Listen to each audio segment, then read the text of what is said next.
हरे कृष्णा, राधे राधे। कैसे हैं आप लोग? आशा करती हूँ कि भगवान नारायण की असीम कृपा आप सभी को प्राप्त हो। और इसी के साथ आज हम सुनेंगे पाप मोचनी एकादशी व्रत की कथा। तो 25 मार्च को पाप मोचनी एकादशी है, आप भी व्रत जरूर रखें। तो आइए कथा को सुनते हैं। भगवान श्री कृष्ण ने कहा, हे अर्जुन, चैत्र मास के कृष्ण पक्ष की एकादशी को पाप मोचनी एकादशी के नाम से जाना जाता है। एक बार की बात है, पृथ्वीपति राजा मानधंता ने लोमस ऋषि से यही प्रश्न किया था जो तुमने मुझसे किया है। अतः जो कुछ भी ऋषि लोमस ने राजा को बतलाया वही मैं तुम्हें बताता हूँ, ध्यानपूर्वक सुनना। राजा ने धर्म के गृहस्थ के ज्ञाता महर्षि लोमस से पूछा, हे ऋषि श्रेष्ठ, मनुष्य के पापों का मोचन किस प्रकार संभव है? कृपया कर कोई ऐसा सरल उपाय बताइए जिससे सभी का सहज ही पापों से छुटकारा मिल जाए। महर्षि लोमस ने कहा, हे राजा, चैत्र मास के कृष्ण पक्ष की एकादशी का नाम पाप मोचनी एकादशी है। उसके व्रत के प्रभाव से मनुष्य के सभी पाप नष्ट हो जाते हैं। मैं तुम्हें इस व्रत की कथा सुनाता हूँ, ध्यानपूर्वक सुनो। प्राचीन समय में चैत्र रथ नामक एक वन था। उसमें अप्सराएं किन्नरों के साथ विहार किया करती थी। वहाँ सदैव वसंत का मौसम रहता था, अर्थात उस जगह सदा नाना प्रकार के पुष्प खिले रहते थे। सभी गंधर्व कन्या वहीं विहार किया करती थी। कभी देवेंद्र और देवताओं के साथ क्रीड़ा किया करती थी। उसी समय में मेधावी नाम के एक ऋषि की तपस्या में लीन रहते थे। वह शिव भक्त थे। एक दिन मंजू घोषा नामक एक अप्सरा ने उनको मोहित कर उनकी निकटता का लाभ उठाने की चेष्टा की। इसीलिए वह कुछ दूरी पर बैठ वीणा बजाकर मधुर स्वर में गाना गाने लगी। उसी समय शिव भक्त महर्षि मेधावी को कामदेव भी जीतने का प्रयास करने लगे। कामदेव ने उस सुंदर अप्सरा के भ्रू का धनुष बनाया, कटाक्ष को उसकी प्रत्यंचा बनाई और उसके नेत्रों को मंजू घोषा अप्सरा का सेनापति बनाया। इस तरह कामदेव अपने शत्रु भक्त को जीतने को तैयार हुए। उस समय महर्षि मेधावी भी युवा अवस्था में थे और काफ़ी हष्ट पुष्ट थे। उन्होंने योगोपति तथा दंड धारण कर रखा था। वे दूसरे कामदेव के समान प्रतीक हो रहे थे। उस मुनि को देखकर कामदेव के वश में हुई मंजू घोषा ने धीरे धीरे मधुर वाणी से वीणा पर गायन शुरू किया। तो महर्षि मेधावी भी मंजू घोषा के मधुर गाने पर तथा उसके सौंदर्य पर मोहित हो गए।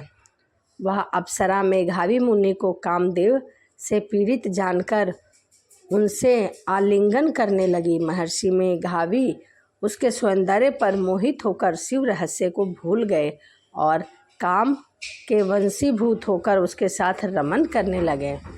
काम के वंशीभूत होने के कारण मुनि को उस समय दिन रात का कुछ भी ज्ञात न रहा और काफ़ी समय तक वे रमन करते रहे। उसके उपरांत मंजू घोषा उस मुनि से बोली, हे ऋषिवर, अब मुझे बहुत समय हो गया है, अतः स्वर्ग जाने की आज्ञा दीजिए। अप्सरा की बात सुनकर ऋषि ने कहा, हे मोहिनी, संध्या को तो आई हो, प्रातः काल होने पर चली जाना। ऋषि के ऐसे वचन को सुनकर अप्सरा उनके साथ रमन करने लगी। उसी प्रकार दोनों के साथ साथ बहुत समय बीत गया। मंजू घोषा ने एक दिन ऋषि से कहा, हे प्रिय, अब आप मुझे स्वर्ग जाने की आज्ञा दीजिए।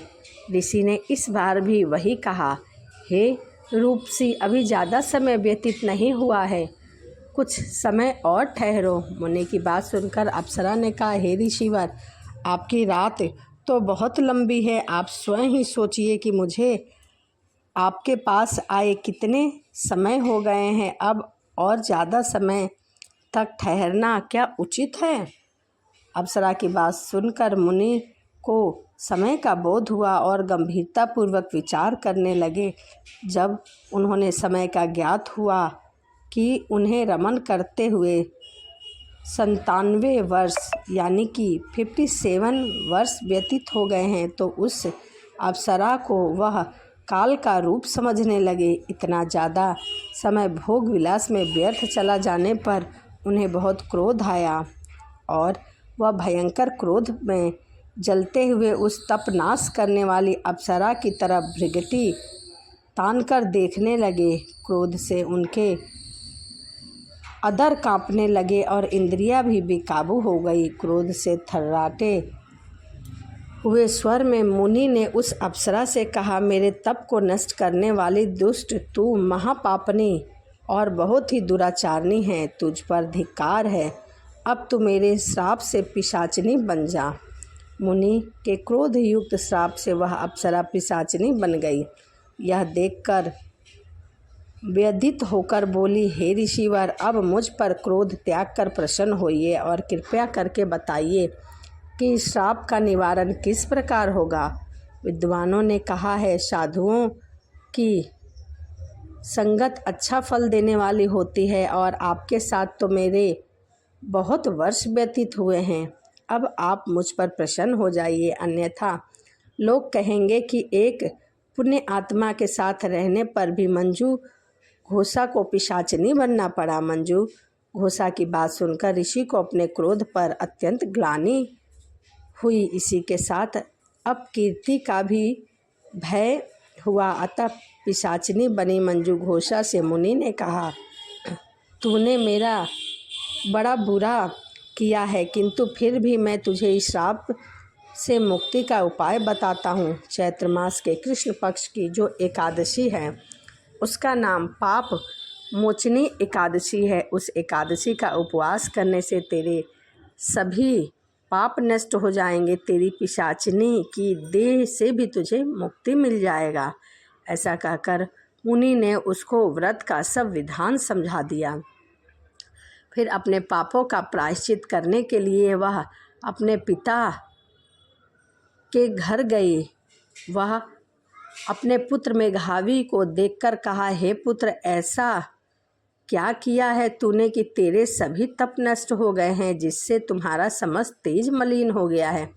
मेघावी मुनि ने लज्जा से अपना सिर झुकाकर अपने पिताजी से कहा, मैंने एक अप्सरा से रमन करके बहुत बड़ा पाप किया है।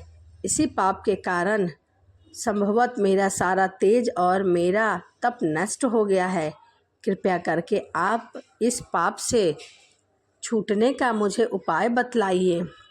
ऋषि ने कहा, हे पुत्र, तुम चैत्र मास के कृष्ण पक्ष की पाप मोचनी एकादशी का विधि तथा भक्ति पूर्वक उपवास करो। इससे तुम्हारे सभी पाप नष्ट हो जाएंगे। अपने पिता के ऐसे वचन को सुनकर मेघावी मुनि ने पाप मोचनी एकादशी का विधि पूर्वक व्रत किया। उसके प्रभाव से उनके सभी पाप नष्ट हो गए। मंजू घोषा अप्सरा भी पाप मोचनी एकादशी का उपवास करने से पिशाचिनी की देह से छूट गई और पुनः अपना सुंदर रूप धारण कर कर स्वर्गलोक में चली गई। लोमस ऋषि कहने लगे कि हे राजन, इस पाप मोचनी एकादशी के प्रभाव से समस्त पाप नष्ट हो जाते हैं। इस एकादशी की कथा के श्रवण और पठन से 1000 गौदान करने का फल प्राप्त होता है। इस उपवास के करने से ब्रह्म हत्या करने वाले, स्वर्ण चुराने वाले, मद्यपान करने वाले, आगम में गमन करने वाले आदि भयंकर पाप भी नष्ट हो जाते हैं और अंत में वह स्वर्गलोक की उन्हें प्राप्ति होती है। तो यह पाप मोचनी एकादशी व्रत की कथा थी, जो कि 25 मार्च को पाप मोचनी एकादशी है। आप भी व्रत रखिए और कथा को पूरा सुनिए। इसी के साथ वीडियो को यहीं समाप्त करते हैं और आपसे मिलते हैं अगली वीडियो में। सभी को राधे राधे। जय श्रीमन नारायण। हरे कृष्णा।